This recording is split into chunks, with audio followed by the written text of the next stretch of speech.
I just finished up a F3 workout at Center Church with hardcore Matthew Tagle, and I love that dude. And Matt got to hear my stories about Dave Paaina.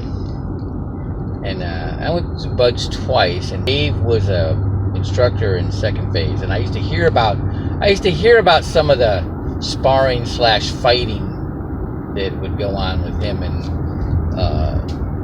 instructor Butler, I think his name was, and Bob Donegan.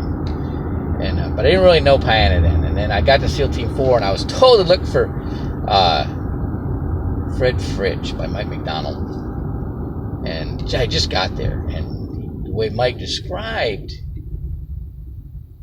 Fred was a big pock-faced guy. So I meet this guy, I don't know his name, but he's got pock marks on his face, right? Big guy, and we're walking to the parachute loft from the team, and I go, "Are you Fred Fritsch?" He goes, "No, he's a bigger, uglier guy. I'm Dave Paaina." I'm like, "Oh, I know who you are." Right, so we end up going, like right after I got to the command, we went to a party Friday at this house. It was right by the state park, and Paaina was there. Oh, Friday, individual PT. So I'm going to the base gym, hitting the heavy bag. Guys are playing basketball. There, Dave Paaina is standing there behind me smoking a cigarette, just like Roy Jones Sr. used to do. So I'm stepped it up, just got a conditioning, right? And I'm putting on a show for him. And so we get to the party, and he goes, "I'm in martial arts, and I've done martial arts, and everything's done off your center line. And you boxers keep changing your center line. It kind of fascinates me." And then I don't drink. I quit drinking when I was like 19. And but Dave had this big old cup, and he kept going, "Drink." So I'm drinking, right? Doing what he tells me. And then the more Dave was drinking, he started talking in a kung fu voice.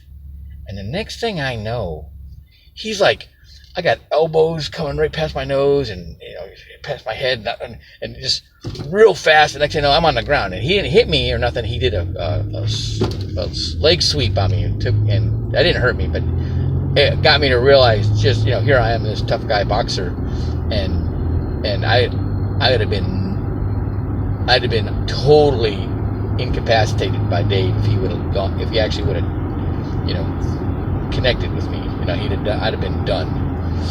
And he was always part of training. I remember, we were in my second jungle warfare course. He was a helper with Tom Keith, and I remember him showing Frank Hoagland, how to use a staff. Frank been training martial arts his whole life from his dad, who was Army Special Forces. And then we were in Fort Walton Beach, Hurlburt Field, and me and Dave built, 4 soft ducks by ourselves, and I got the manual out. Dave didn't need no manual. He just he just knew how to do it, and built them. And Dave was my neighbor, and Dave had too many DUIs. He couldn't drive, so I had to take him back and forth from, to work and back, when I was in the area, and I like to buy comic books. I used to buy Marvel comics. I had a bunch, like 2,000 of them, right? And he's getting in the car. I see there I got an Iron Man comic book, and I'm like, oh no! I'm just thinking how he's gonna razz me. And he's like, oh, Iron Man! And we start talking. He's a comic book reader too. That was pretty cool. And there's